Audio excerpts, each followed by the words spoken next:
Yeah, so when you think about nutrition, and I've listened to a lot of dietitians talk about it, and that's kind of a good point to kind of start with is that dietitians are the go-to experts for when it comes to nutrition. So I get a lot of my information from them, from what I've learned in nursing school, from what I have read myself. But dietitians are going to be the number one source when it comes to nutrition.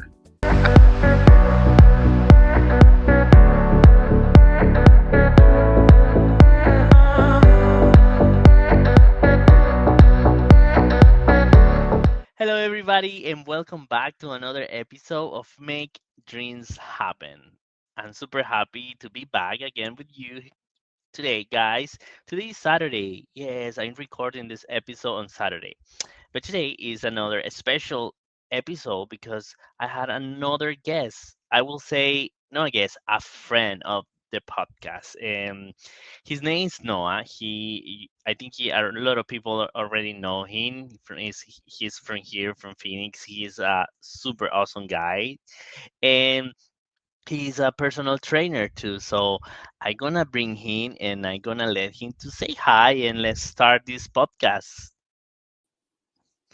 Hello, Noah. How are you? Hi, Joseph. I'm good. How are you?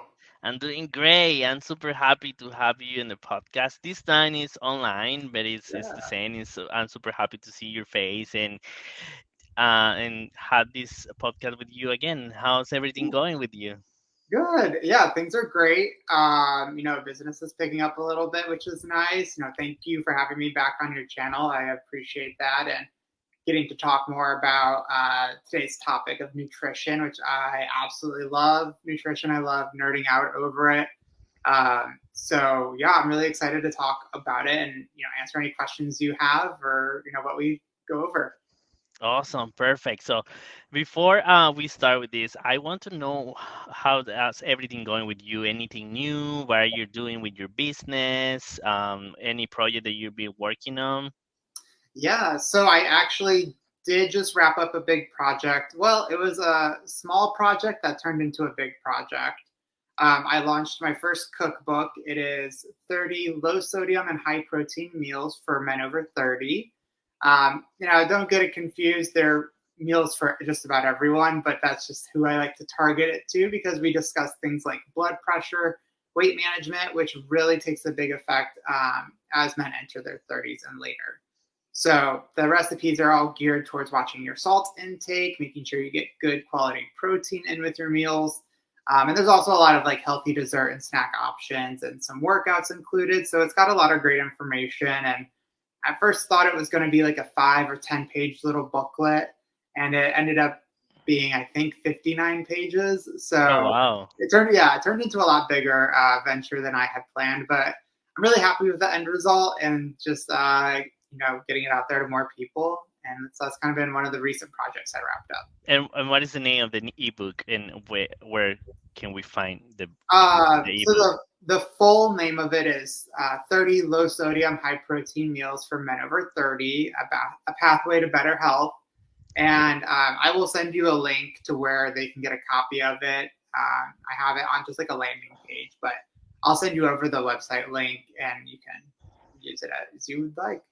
That's awesome. That I'm so happy for you, and that's awesome that you're doing that. And you can tell you say you're an outdoor too, also Yeah. a fitness trainer and an outdoor. That's great, awesome, and that's a way to serve people, to help them to like the way how we should be eating, because Yeah. it's not just the workout. It's just go to the gym. I think correct me if I'm wrong. I think 80% is nutrition, Mm. and the other 20% is exercise.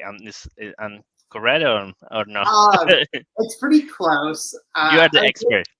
Yeah, a good phrase that I always like to remind people of, because percentages, they'll vary from person to person. So, for some people, if it's 80-20, if other people could be 75-25, because we're all different. So there's going to be some leeway there. But a good phrase to keep in mind is that you can't outrun a bad diet. So when people think like, oh, if I work out consistently, if I go running every other day, I can eat whatever I want. And maybe true for, teenagers and someone in their early 20s when your metabolism's still pretty strong. But as we get into our 30s and later, our metabolism slows. It's just a part of the natural aging process. And so, it can be more challenging to get the weight off or to better manage it. So that's just a good phrase to keep in mind. You can't outrun a bad diet, especially if you're looking to do like sports specific training, if you're looking to train for 5Ks and marathons.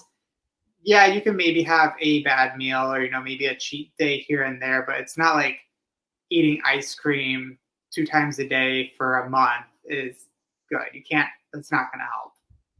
Yeah, and I want to ask this question. So why is the nutrition so important? Not just to like our health, is also for our mindset. Yeah, so when you think about nutrition, and I've listened to a lot of dietitians talk about it, and that's kind of a good point to kind of start with is that dietitians are the go-to experts for when it comes to nutrition. So I get a lot of my information from them, from what I've learned in nursing school, from what I have read myself. But dietitians are going to be the number one source when it comes to nutrition. A lot of times people think personal trainers are really well versed in it, and there are some that are. But there is a gray area where there is a dietitian, there's nutrition coaching. And the difference is a dietitian is a licensed practitioner to actually give someone a specific meal plan or give them, exact measurements, percentages of what they should be eating. My job as a personal trainer and both as a nurse is to help coach people in making healthier decisions. So I can't necessarily give someone a specific diet plan. I can't say, hey, you should have X amount of protein for these meals, these many times a day.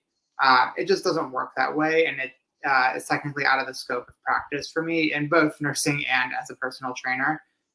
But if someone's looking for that, though, I will refer them to a dietitian because, again, they're the number one source and they can legally do that. Oh, But I when did. I'm so when it sorry. comes to like healthier choices, though, that is within the scope of practice, as far as nutrition coaching goes and helping people understand what portion sizes are and how to better watch for those. And even just kind of learning how to look at a nutrition label and how to count calories correctly.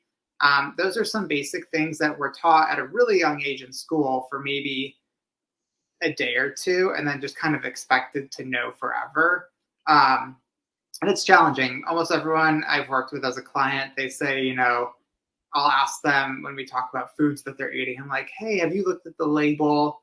Can you send me a picture of it? And I usually, most of the time, I have to make a recommendation like, hey, it's not bad, but, there are better options that are almost the same thing. Have you looked at those? And so when they go shopping the next time, I've had a handful of people tell me like, oh my gosh, I looked at the other products that are almost the same thing. And for whatever reason, there's so much more sugar in the one I was eating. I was like, yeah, that's why it tastes so good. It's because it's loaded with added sugar. But it's making some healthier choices and learning how to better look at food is where the coaching comes in. Oh, got it. So you don't give the people like a diet to follow. You just recommend, hey, this is good for you, or this product is better for the for what you want to like achieve. So, because Yeah. I bet as a like coach, you have different kind of clients, and Mhm. they each then has different goals. So that's Yeah. when you come and you like recommend depend what they want. Yeah. And a lot of times for some people, their doctor will even give a recommended diet. So a lot of cardiologists, they'll recommend a Mediterranean diet or a low sodium diet, which is what my ebook focuses on. Because Mediterranean diets are kind of the standard for heart health as far as providing a healthy diet, well rounded. And then also low sodium because salt affects the way our blood pressure there goes up or down. So when people tend to have a heavy salt diet or more salt in their foods, that's when their blood pressure is going to go up because salt and water are best friends. So if you have more salt, you're going to have more water. And if you have more water, your blood pressure goes up. So a lot of times you'll get a doctor will say, hey, I need you to be on a low sodium diet, or I want you to have less than 2,000 milligrams or 1,800 milligrams, whatever it is. per day. And so sometimes, the doctor can give that information because that's an order or like I guess not an order, but that's their recommendation. And that is, not always easy for people to figure out how to measure, how to figure out what that means. So a dietitian plays a really good role because they're obviously super well versed in that and how to help people figure out what foods are salty, how to measure salt. But with nutrition coaching, you can do a little bit of that as well when it comes to like, hey, let's look at a typical day of what you're eating and let's kind of break it down and see where you're having a lot of salt or where you're, could make some food changes or ingredient changes just to kind of get that number down. Oh, that's great to know too. Because I was confused, honestly. I was thinking as the fitness, you as a fitness trainer and as a nutritionist too, you were the one who was given the diet to the clients, and I didn't know that. That's great to know because there's a lot of people that get confused, like me. I too have to be honest. They think when they hire a fitness trainer, they think that they're gonna give them a diet. Yeah, and that's kind of with today's day and age of trainers, there are a lot of them that will give like a recommended meal plan or something like that of like, hey, this meal is super high in protein, or you should follow this diet because it's great for building muscle. And that's technically not what they should be doing. I recommend if people are seeing a personal trainer and that's something that they're pushing is like a specific diet, that they should really pump the brakes on it and reevaluate their trainer client connection. And really, the only two people legally who can give out a specific meal plan or specific diet to someone is a doctor, a doctor with an actual medical degree, and then a registered dietitian. So those are the only two people that can give you like a specific diet. When it comes to nutrition coaching with personal trainers, there's a bit of a gray area, like I said, where you have to kind of balance the line of like coaching someone without telling them exactly what to eat. And a lot of times people online, whether it's, Facebook, Instagram, wherever you see it, they're going to say like, hey, here's this recipe. It has this amount of protein. And every so often you'll see some people put like specific plans up or they'll give a plan to a client. It's technically not what they should be doing. And, those plans, if you want to follow it, I would say check with your doctor and have them look it over before you fully commit to it. That way, they're kind of on board with like what you're doing. Yeah, because I believe those are like a general like diet, and it has to be put in a specific. Yeah. I don't know how you say like a specific because we all don't have the same metabolism. That's Right. the right way to say. Yep. Yeah. All right. Yeah. And that's a really good point because I tell people with nutrition, it's kind of like exercise plans that it's different for everyone. The same workout is not going to be the same as a workout for someone else. It should be catered to the individual, and that's the same with nutrition too. So nutrition should always be catered to the individual. When you see like a big kind of a cookie cutter program where it's kind of like a generalized plan for a lot of people, it's like the foundation might be good, but if you're trying to get really specific goals, then it needs to be a specific plan for you.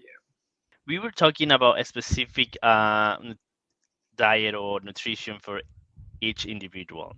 Yeah. So what I want to ask you is like how not having the correct nutrition affect you as like your health in your daily life. Yeah. It plays a really big role, especially with our gut overall. So our gut or our intestinal tract, it starts from literally the mouth all the way to the very end.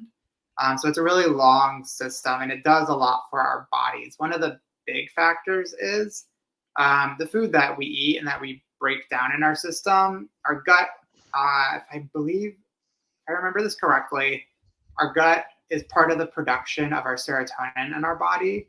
So it is, what makes us feel good or, has those good feelings. So obviously if we're eating chocolate, ice cream, sugary foods, it tastes good in the moment, but the processing of that is, you feel tired, you feel groggy, you feel a little slow after a while, just not as like a little like foggy with it.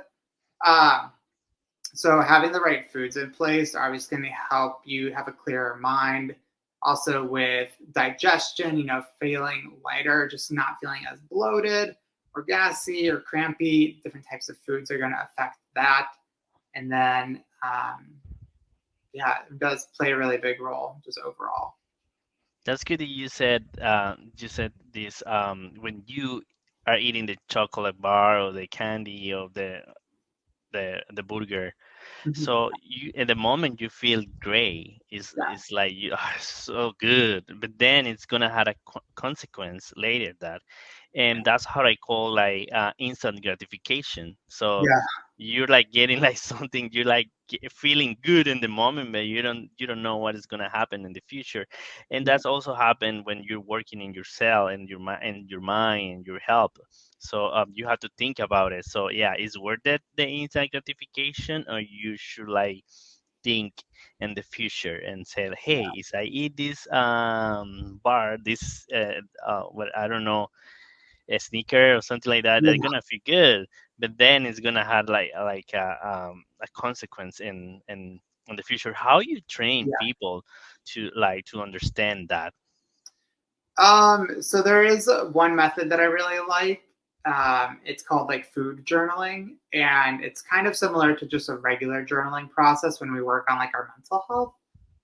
Food journaling, it's kind of the same idea, except after you eat or after you having a meal, a snack, whatever it is, you write down the food you had, how much you had, and then you journal either just shortly after or maybe like an hour or two later how you're feeling.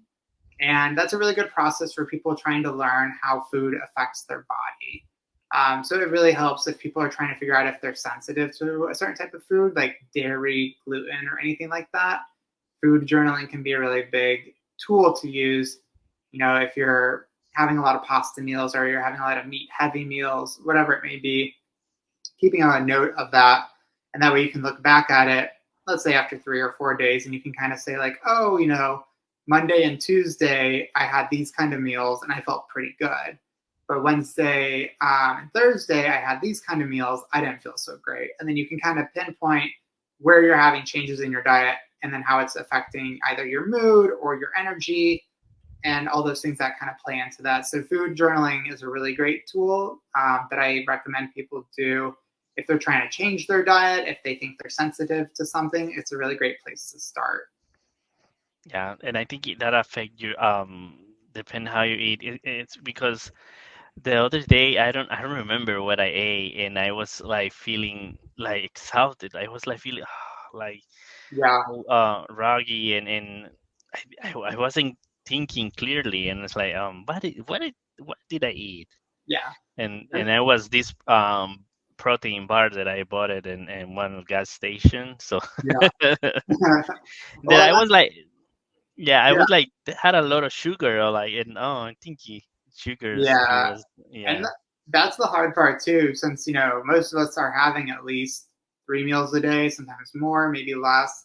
That's the hard part. Is like you might forget what you had for breakfast, or maybe you remember breakfast, but the middle of your day was so busy with work you forgot what you even had for lunch, or maybe you only remember half of what you had. So taking those notes, even doing it just in your phone, can be really helpful as far as remembering, because if you go even 24 hours to the next day and you're thinking, oh, what did I eat yesterday, because I don't feel great today, you're like, oh, I did have, a cookie with, extra dressing on that salad, or I had fried, whatever.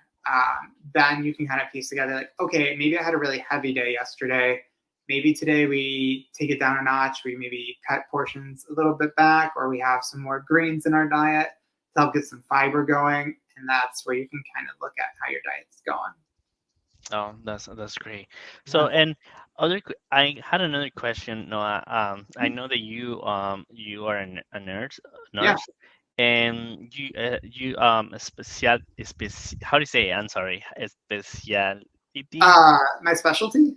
specialty. Yeah. Thank you. Yeah. Is blood pressure. Yeah. So, Yeah. well, my specialty, my background and specialty was working in the ICU with patients, Hmm. but My most recent contract I did was like heart health education. So, and I really liked that because it affects all of us because all of us having hearts and, wanting to live a long, healthy life, you got to take care of your heart. And with the way today's food production and diets and accessibility to food and just the not great quality of it, it really does take a big toll on our heart health. So, and how do you think? What is the main uh thing that cause like blood pressure problems? Oh gosh, there's a lot. Um, I would say the big culprit. It's hard to really pinpoint one. Um, Maybe I'll give you like a top three. Yeah, just give me a top three. I Yeah. would say top three. Diet's going to be a huge one, and that kind of takes into account like salt intake, fatty foods, and all of that. Um, I'm going to pair smoking and drinking together just because they're both kind of in the same wheelhouse. And I would say lack of exercise or just lack of activity in general. Those are going to be your three main groups that I've seen with patients and clients that I've worked with. It's either one of those three categories, two of them, or all three. So it's figuring out where you want to make a big change and trying to build on making some small changes, some small habit changes, because even just little things over time are going to help to get you to that goal of whether it's quitting smoking, if it is keeping up with checking your blood pressure or taking your medication. That sometimes is a real big challenge. Or even if it's just like getting up and going out for a walk, as someone, if they weren't doing anything, that can be a big win because, they're going from no activity to some, which is better than nothing. So, So, and what is like the average uh average like blood pressure? like the reading for it. Yeah, yeah. Yeah. So the gold standard that most people are going to know or have heard is going to be 120 over 80. And Hmm. so that's, when we're working inpatient or in clinics, that's the number we're most likely looking for. And that's going to vary from person to person. Some people run a little higher, some people run a little lower. There's a lot of factors that play a role in it. Your age is going to make a difference, men versus women. And obviously any like other factors like your social history, if you are someone who's stressed constantly, or some other factors. So but 120 over 80 is the number that most people have heard or are going to hear in a doctor's office. Yeah, 'cause honestly, I had like I'm in my 30s and Mhm. I had blood pressure problem. So and I asked this question because I'm in my 30s. Yeah, I believe that I had a good diet and I work out and also I try to be healthy, but I don't know why I have that problem. yeah. And I asked the doctor, and the doctor say it could be genetic. Yeah, and heart health can be partially genetic, because I even on my side of or on my family, I've had a grandfather who died of a heart attack. My dad has high blood pressure. I think my other grandfather had a stroke, maybe. But yeah, so it can, partially be genetic, but there's also there's just so many factors that do affect our blood pressure. It's hard to always pinpoint it to one thing because it takes a whole culmination of everything of trying to balance it all out. And that's why I never expect like my clients to have it perfect. The expectation is that they try. So, going from a place where they're not trying or not paying attention to it to a place where they're giving some effort is a win in my book because they're at least cognizant of it and they have like an idea of like where it should be. And so, those are the conversations that should be happening more often with people. And, it's hard because not every personal trainer is well versed in it. And that's what I kind of like adding the spin or the twist with my clients is like, hey, why are you working out? Or, what is your goal? Like, yeah, maybe it's to lose weight or to look great for next summer or whatever it is. But, at the end of the day, it's so that you're healthy. It's so that you can live a long, healthy life. and not have health complications and not have, high blood pressure, or if you do, it's manageable. Things that come along with being overweight, like diabetes, asthma if you're sedentary and not exercising. There's so many things as far as like smoking goes. Just a lot of factors that play a role in how our blood pressure is managed. So trying to balance all of those can be tricky, but yeah, giving them the knowledge is the best thing. Yeah, so like coaching and how to like treat it and what should be eating and what kind of exercise to also like Yeah, should be eating. That's great. You do that.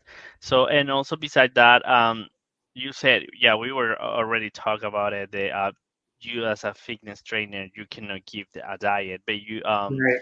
can you recommend like a different kind of diet because I know we talked the other days. There's like several Yeah, uh there's a different kind of lot. diet.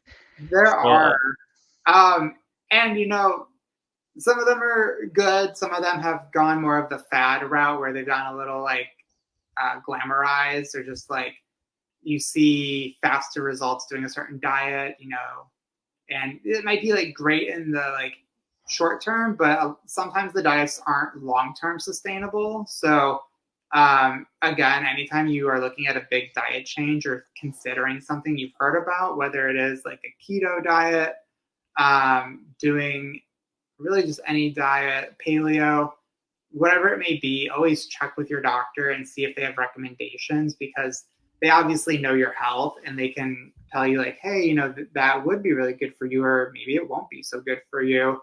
And if they don't know the answer to that, then as always, go see a registered dietitian, because they're the ones who have studied and can look at what you're doing, how your health is, and actually make that recommendation. But yeah, a lot of the diets, they can be helpful. It's not to say that they're bad, but a lot of times they get really glamorized. Like, keto is a really popular one that we'll hear a lot because people are trying to cut out carbs. And something they don't really realize sometimes with that is that the meal then can end up being a little fat heavy, just because sometimes they have more like cheeses or butters that they use.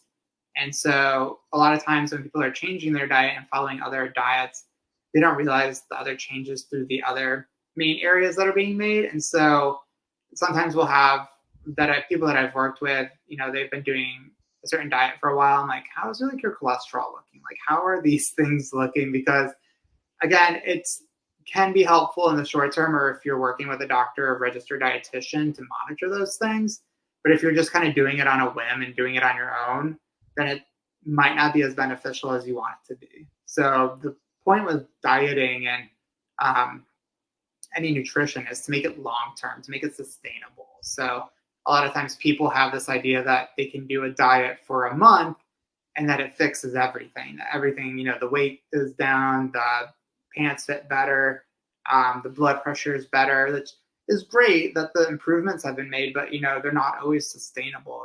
Going into a calorie deficit, sure it can be helpful at the beginning, but you don't need to be in a massive calorie deficit where you're 1,000 calories short of where you should be, just to be healthy, just to be at a neutral playing field. So y- yeah, yeah, at one point I think that cannot be healthy. Like yeah. And that's like yes, a lot of times then it becomes both not sustainable, but it's also not enjoyable. And that's a huge part of it too. Like, food should be enjoyable. Like, yeah, there are diets. Yeah, there are like, ways to make things healthier, but like a lot of times with food and dieting, when I'm coaching people, I still want them to enjoy food. I still want them to be able to, part of meals is socializing. And that's kind of like ingrained in us from like a primitive level. It's like food was a gathering time. It was a time to the people all came together. So I don't want people to ever view food as like a job or a chore or a task where they're having to like think about things, balance things, or take into account all these like areas. It's kind of like finding a way for it to work for you and be sustainable long term. And that way, it's going to yield better results. It's going to yield results farther down the road. And it's going to be easier. It's going to be more enjoyable to do and not so like tasking on you. So that's a huge yeah, thing with people diet, is they make it so hard that after a week they're just like, I don't want to do it. It was so hard, energy draining. And it's like, well, yeah, like you made yourself, cut your calories in half, which like for anyone, it's energy draining because you're not getting the energy to begin with. But then you're also, having to watch every little thing you eat, or, you're having to check every label for every level of carb, or having to do math every time you eat. And it's just not fun. And food should be fun. Yeah, that's true. There's a lot of people who say they think about healthy diet. They say, oh, I don't like healthy diet because it doesn't taste good. But I think it does. That's not true. Yeah, and like I'm sure there are definitely tons of healthy foods that don't taste great, but there are ways to make healthy meals or healthy foods still be healthy and still taste great. And it's Yeah, just that's where you come. yeah, And and so it's finding the right ingredient combinations and kind of telling people like, hey, you can still have that ingredient. Like maybe we just have half of it, because a big thing with ingredients is like how much people are using, if they even use a measuring cup, if they are reading like, is it a sugar-free one? Is it, whatever. And so it's learning those habits that we were taught basically in grade school, relearning them again, like, oh, here's how you read a nutrition label. And yes, you've been eating 7 times the serving size every time you buy this item, or, whatever it may be. And they're like, oh, I was just eating a full cup, or like what they think is a cup. And I'm like, well, if you pour it into that bowl is probably 3 or 4 cups. So you're actually eating 3 or 4 times the amount that you think you are. yeah, that's so true. So I had another question for you. So Yeah. before we end the episode, so any like general like advice to people that how to have like a balanced diet, or what should be eating? Yeah. Is they want to have a healthy life and feel good, like their Yeah, body and also their mindset. definitely. So kind of going back to the beginning where I said food journaling is going to be really helpful in kind of recognizing how you feel. Because again, with us eating every day, multiple times a day, you just forget at some point what you ate. And so food journaling is a great place to start, because it's going to help you learn what foods, how they affect your body. If you are concerned about like if you're sensitive to something, like myself, the other day, I was noticing that I didn't feel great after a meal. And so it ended up being like egg whites or something. And I like had it again the next day. I still felt the same way. And then I was like, huh. I like took it out the next like couple days and it felt better. So I was like, oh, maybe I just need to like dial it back on my egg whites or something. So doing things like that is where food journaling really plays a big role as far as like what you're eating and how you feel. But as far as like balanced, healthy eating, getting a well-rounded diet that is, we focus on like the main macros is what they're called. It's protein, fats, and carbs. So for most people, getting a balance from each of those sections is great. That's kind of what the standard person can, function off of. Some people might need a little more protein depending on, their health history. People who are diabetic, or, excuse me, or who have glucose sensitivity, they're obviously going to be a little more conscious about the carbs that they're having.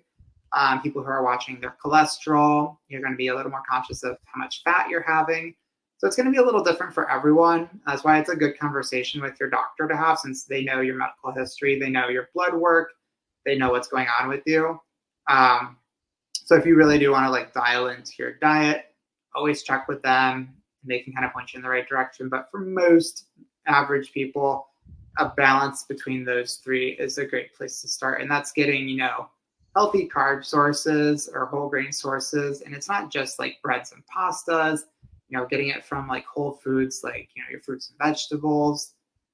There's also like beans, legumes, lentils, a huge range of other options.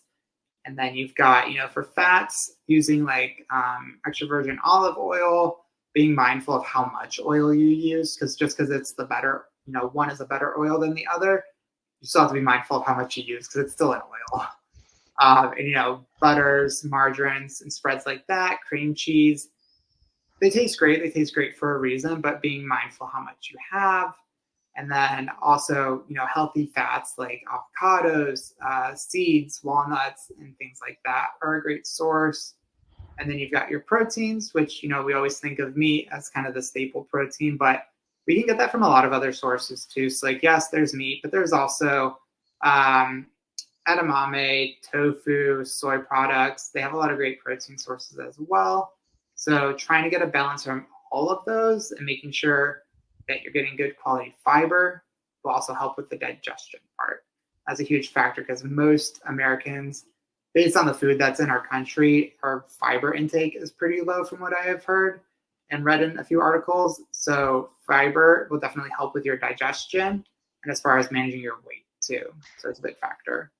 Is oatmeal like fiber sources? Oatmeal, Mm-hmm. it has some, yeah. I wouldn't say it's like the number one fiber source. Fiber, um, things like greens, um, other seeds like flaxseed, I believe is also a great one. What was I just thinking of? But yeah, those are going to be some great fiber sources. Broccoli and like other cruciferous things like cauliflower, those have some great fiber as well. So it's kind of also figuring out with fiber because you don't want to have like too much because then you might be like more gassy or bloated. Finding a balance of like where your stomach can tolerate the fiber too. Because if you're obviously on the low end with fiber and then you're like, okay, cool, I'm getting maybe 10 grams of fiber a day, which is low. I'm just going to straight up it to an outrageous amount to like 35. And just go like from one end to the other. Your stomach's probably not going to like that. So, go slow with it and kind of, again, take some food journaling and take some notes and be like, hey, I had a little bit more broccoli today, or I had a little bit more asparagus today. Feel fine. Maybe I'll have more tomorrow. And that's where that kind of plays a role. You got to figure out what works for you. Oh, that's good. Yeah. Awesome. Thank you for that. And Yeah. I'm gonna ask you like this, like I don't know how to say it. It's kind of like a hot topic. Okay. So, what is your insight about energy drinks? My thought on energy drinks. Yes. I will say this. I was definitely addicted to them. I wouldn't say addicted. That's a strong word. But I was having them pretty regularly, like one a day for a while. I don't think they're necessary. I think you can get a lot of great energy sources from actual other like natural foods. And I think if you balance your diet correctly, you don't really need them. If you are someone who is really strong on caffeine and you have been for a while, obviously just cutting it out completely could just, be a little too extreme. So I think dialing it back and, switching to like a black coffee, going with teas that are maybe less caffeinated or half calf. And then, if someone's trying to work on having less caffeine, so that also plays a role with blood pressure and heart rate. I recommend, not going right to decaf, but, you can do like a half calf where you're getting some caffeine, but, it's just in half, and that way you can kind of gradually go off of it. But I think a lot of times with those energy drinks, it's a lot of marketing. And so it's marketed to be fun and you have all this energy and you can do all this stuff, which, yeah, in the moment you do, and you might feel great for like the next hour or two. And then for most of them, you might crash. Some of them are loaded up with sugar, so you're definitely going to crash after that. So it's just being mindful of how much caffeine is in there and how much sugar is in there. And a lot of them are putting in other ingredients like taurine's like a really common one. Taurine, something like that, no? Yeah, there's like a couple other that are pretty common that they're putting in there to help with like the energy factor. And I think they're like extracts of green tea is what I think they're putting in. But just be mindful with that because some people don't always react well to those. So you want to be careful that you don't just like try a brand new energy drink that is like 2 servings in one and then chug it and think like I'm good for the day. Like you might not be. You might need to like sit down and not move for like an hour and just kind of chill. I've seen people that they take like 2 or 3 energy drinks in one day, and oh, yeah. Well, then if you're really sensitive to it, then it could affect your sleep and trying to fall asleep at night. So you have one of those at like noon or in the middle of the day for a pick me up, you might struggle to get to sleep. And if you're trying to get to bed early and focus on your sleep health, now you're impacting your sleep negatively, and you're going to be up a little later, and then your sleep is going to make you feel worse the next day. So you're going to want that energy drink because you're tired, but you're tired because you had the energy drink.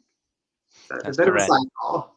Yeah, yeah, definitely it's a cycle. It's like kind of like we're saying the instant gratification with the delayed gratification. So yeah, Yeah, you don't think about the moment is great, yeah, the energy drink, but then that's gonna have a consequence. So that's yeah, so true. it's So true. and other question that I had regard to caffeine and all the stuff. So Yeah. question I want to know is coffee good or bad for the blood pressure? I wouldn't say it's necessarily bad. I mean, there are worse things for the blood pressure. If you are someone who is caffeine sensitive or not used to caffeine, and obviously it's going to make your heart rate go up. It's going to can lead to anxiety or feeling anxious or feeling very on edge, which for people it's going to make your blood pressure go up. Um, you know, depending on what your health history is like, I would say talk to your doctor. If you are someone who sees a cardiologist, like myself, I see a cardiologist. And I used to drink a lot of coffee. I used to drink, a lot of energy drinks. And at one point, I told him, I was like, "Hey, I don't feel great after having them." And he's like, "Well, just cut them out and see how you feel." And so I cut caffeine out, and I don't drink it anymore. And I was like, "Yeah, I feel much better without it," which is it's interesting going from like having a lot of caffeine to not. I kind of like got myself overly sensitive to it. And I remember maybe 2 years after I quit caffeine, I did have like just one standard black cup of coffee. And like the whole day, I was just on edge. I was like, oh, I just like could not. It was almost like I was overstimulated. Like I couldn't focus because I couldn't sit still, but I couldn't like function to do things. And so I was like, okay, that might be done with caffeine for a while. So, and I talked to him because I had an appointment like the next month or something, and he's like, yeah, you're probably like extra sensitive to it now. So he's like, if you ever have it, you need to do like a half caff or like a really low caffeinated thing. So Yeah, yeah, yeah. so I avoid coffee or caffeine for kind of the same reason. Well, right.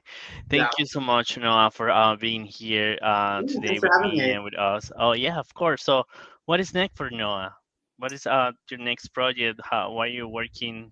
You already Um, said what your ebook that is great, and what is next? yeah, I'll send you the link for that next project. I think right now is likely next month. It is Phoenix Pride. So I've got my outdoor workout class that I'm going to bring back from June from Mm-hmm. Pride month. But since we celebrate Pride in a different month for weather reasons, I'm going to Yeah, bring it back for October is the plan. Hopefully we've cooled off because it's still it's still hot though. warm. Yeah, I really hope we have Yeah, cooled off. it's 100 Yeah, I know. I still. was like, oh, we are warm today. So hopefully it has cooled off much more. And that's the plan to bring that back for mid October. And then I'm also going to be launching a program that I've been in the last like couple of days, pretty recently, um, with toying this idea of doing a like in-home visit for people to do like a kitchen analysis or like a pantry analysis, and having that Oh, that's nutrition cool. coaching. Yeah, so it's kind of like doing an audit, like if someone were to like come audit you at work, but like I'm going to come audit you in your kitchen and like your All pantry. right. Yeah. I know. I'm all in that with that. So I need it's an kind of audit. an idea that I've been kind of playing around with and doing. I also kind of want to look into doing some in-house training for people who want like a personal trainer to come to their house. So I'm looking at some ways to kind of set that up and get going, just with people local here in Central Phoenix. That's awesome. That Yeah, sounds great. That's a really good idea. Something that I like about you that you're very creative, and well, you thank you. always coming like with good ideas. That's awesome. Thanks. And thank you for everything that you're doing, for bringing the community together, for your job as a sorry, no, as a fitness trainer. So thank you. Thank you so much. Thank you. And how can we support you? Like, where can we find you? Yeah, mostly on social media is the best place to reach me. I try to be really consistent with it. Ebbs and flows here and there, but I try to post a little bit about what I'm doing day to day, or if I've got some great advice that I think could just be shared for everyone, or could really benefit a lot of people. I try to share that, or just kind of give my 2 cents on things, and I just try to make it fun, make it relatable and personable. So that's what it should be. Fitness and nutrition, it should be fun. It shouldn't be it's hard work, but it should be fun work at the same time. That way we want to do it. So Awesome. Yeah, that's great. Thank you so much, Noah, again. yeah, Really appreciate it. Thank you guys for watching this episode, and I hope that this can help you if you're struggling with nutrition and you're struggling like how to start working out. This can give you an idea, and also you can reach out to Noah. So I'm gonna be posting his information here. So thank you guys. Remember to give me thumbs up and subscribe to my channel and share with your friends, and this way we can reach out more people and get to spread this message around the world. That that my intention with the podcast is always motivate people, help people, and let you know that you can achieve and you can make your dreams happen. Thank you, Noah, and we will see you next time, guys. See you. Thank thank you. you.